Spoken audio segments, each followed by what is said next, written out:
Welcome to this edition of Beer with the Commish.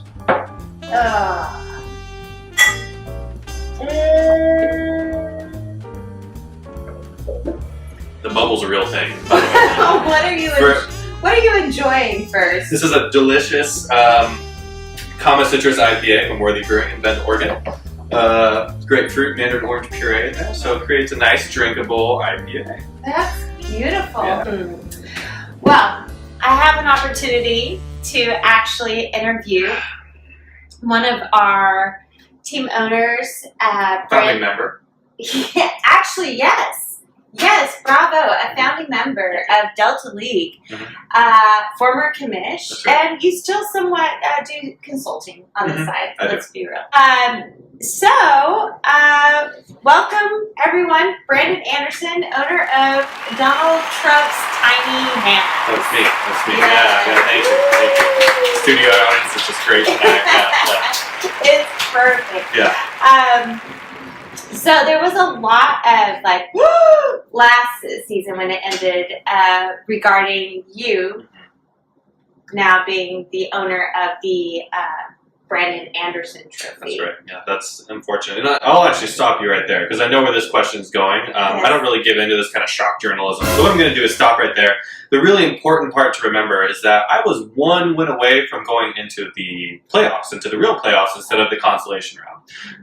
And so what people are always forgetting, because I was going against Kirk Cousins the last 2 weeks, which eventually was my demise, where he was racking in 2 30-point games. Yeah.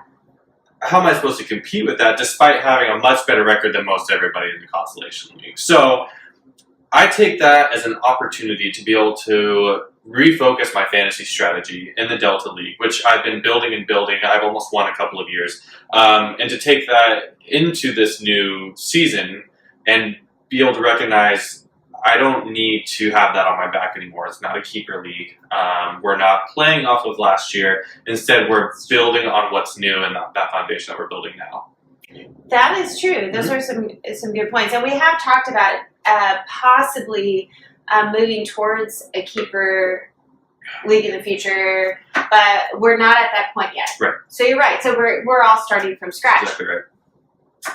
With that said, everyone does know at this point that at week 1 you did win your own trophy. Right. That's just for continuity's sake. I felt like it was really, don't laugh like it's not true. It's more so to show the league that I am committed.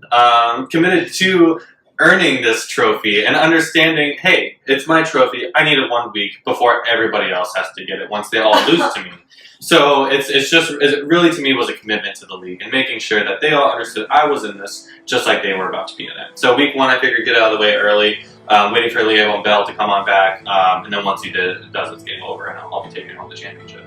Who would you like to see that Branden Andersen trophy convert to for next season?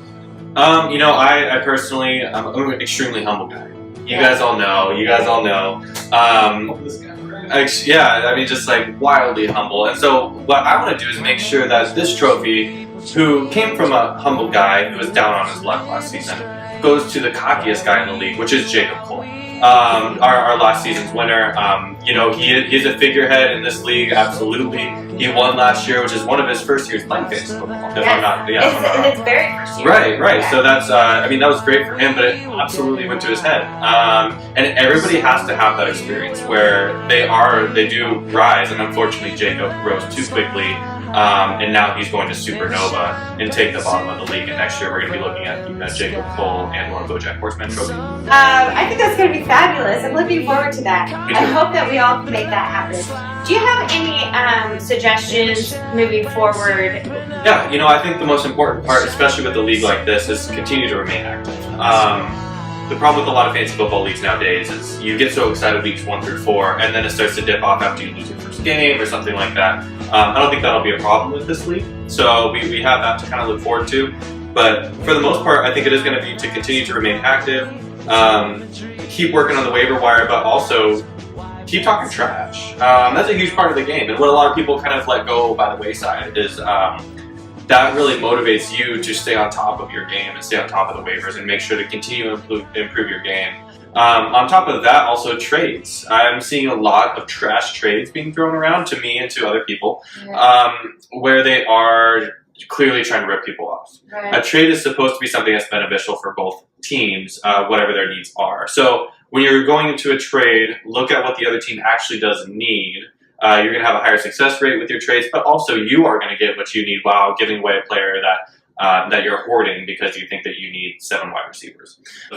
I'm starting to notice a lot in this league, people who have very clearly listened to Fantasy Focus, who have followed ESPN's fantasy page, and are living to the death with those things. Right. What I think is important is taking that information, putting it through your own personal filter, and then putting out what you think is going to work best for you and your team instead of just doing whatever Matthew Berry does or Field Yates does. So those are really important parts, I think, to fantasy success and something that will be important going forward.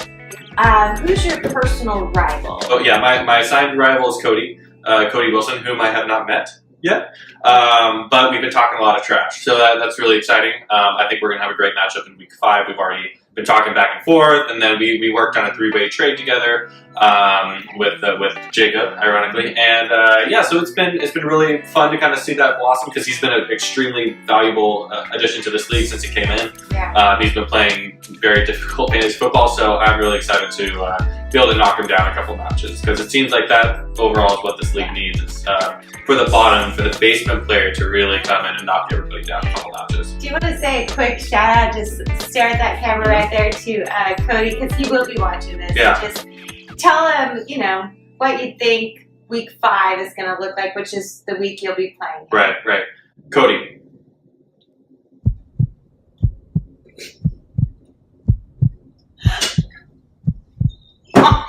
See you week 5. Thank you, Brandon. Thank you. It was a Yes, pleasure. it was a It was a pleasure. Yeah.